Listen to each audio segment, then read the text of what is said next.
Danke. Yin. Oh. Situ. Kanan akin. Kuno kanan akin. Ya. Harka laman. Kuno. Very to go. Ya. Kanan akin sini kanan akin. Sebentar yin. Danke.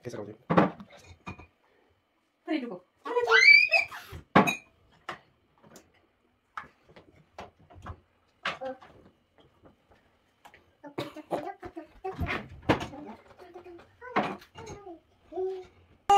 Hoje jatuh? Baba? Ivan jatuh?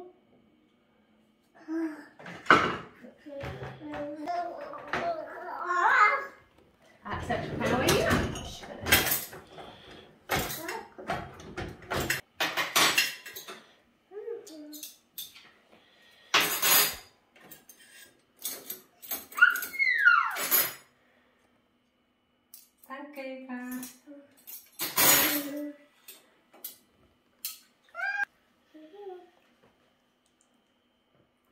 Yakin nih, Pak? Ivan yakin?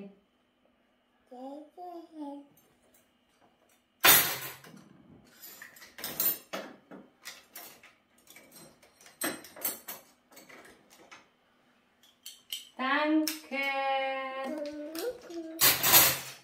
Danke. Kau dekat.